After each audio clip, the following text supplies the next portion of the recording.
Hi, Gary O'Hanlon here. Today I'm going to be showing you a beautiful little compote that I've been serving with Johnstone beef steaks for many years, as well as the burger as well. It's a beautiful little compote.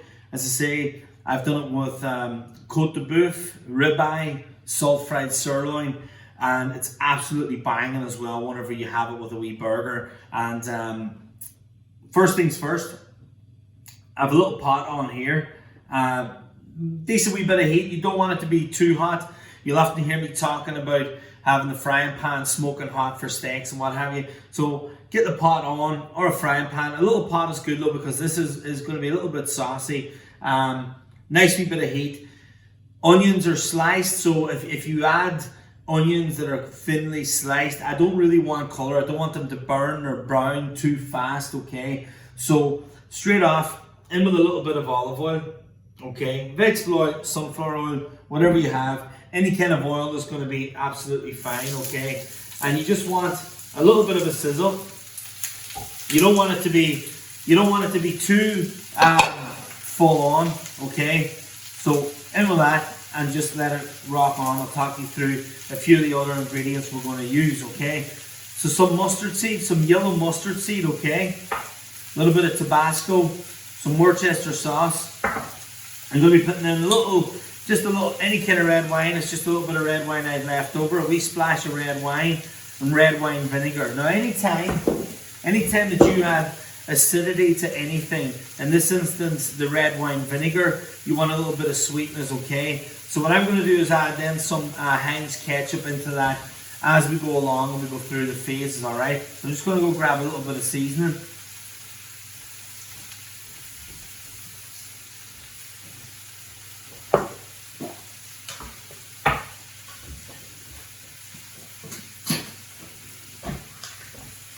Okay, so you'll often see me talking about it whenever we get food on. Once you get stuff on, you want to season right away. Season what you see.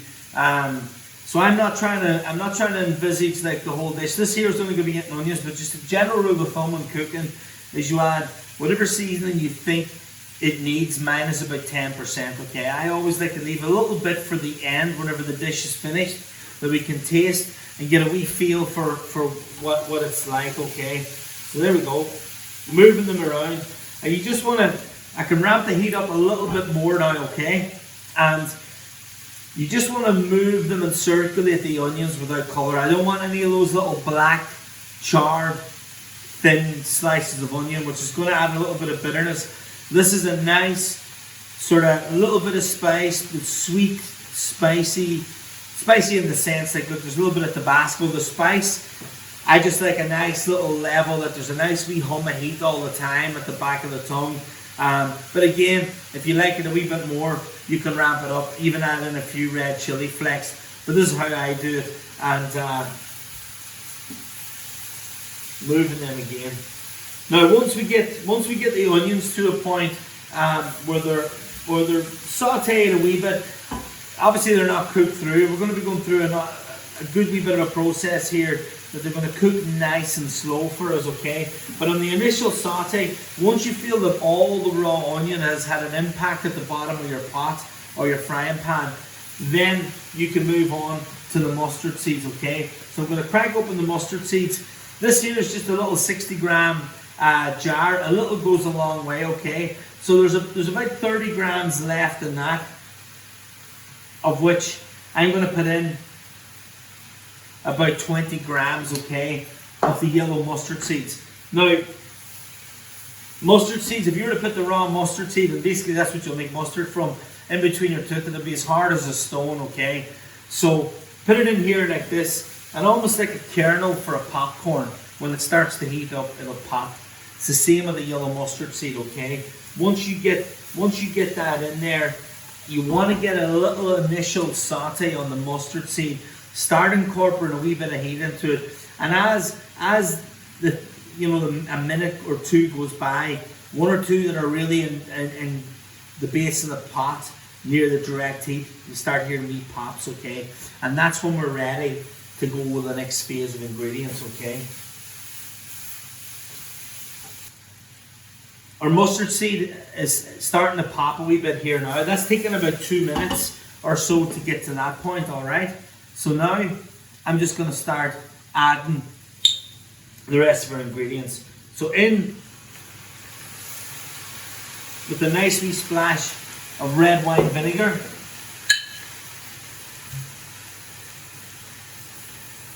Same tiny splash of red wine, not too much. Again, if you don't have the wine, it's neither here nor there. I had a wee bit lying around, so I'm going to use it, you know, and it just sort of helps. Like anything, it's another little layer of flavour, you know. Now, about 5 or 6 little drops of Tabasco sauce. 1, 2, 3, 4, 5, 6. Okay. Again, you can add more. Those pack a wee punch. Worcester sauce. Now, this is where it gets. It's beefy. I just love the depth of flavour out of Worcester. So I'll give that a very, very decent. I mean, at least 2 tablespoons of Worcester sauce I'll put in there. I love that deep flavour. I've worked this around. But you'll find once you add in the vinegar as well to the onions, it's you'll see the colour of the onion just brighten up. That redness in the red onion will elevate even more, which I love, you know. Really, really nice. If you actually just like a raw onion, but a raw onion's really, really bad, repeats, and you really have the taste in your mouth. So if you just had some of these here now, for example, there's a few onions there that I didn't do. There's about a good handful of red onion there.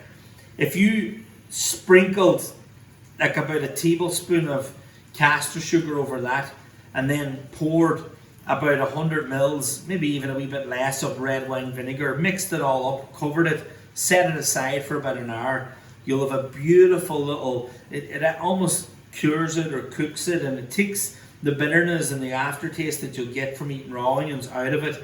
Amazing on the burger, like what I'm going to use this on, or amazing in a salad. Never ever put an onion straight on raw. So just a wee trick there with the red wine vinegar and a little quick pickle. Right, this is ready now. Like I mentioned, once you use vinegar in anything, then you want to incorporate a wee bit of sweetness, okay? So in this instance, I'm going to use Heinz ketchup, okay? So again, that's just one of the wee kids' bowls, wee tiny cereal bowl. There's about, let me see, 6 or 7 tablespoons of Heinz ketchup there. Give this a good mix. Now, once we're at this point,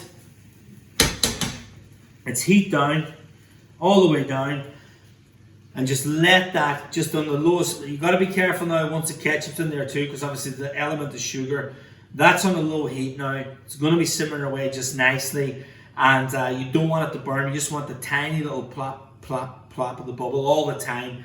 And I'm going to leave that like that now for about 20 minutes, and then come back to it.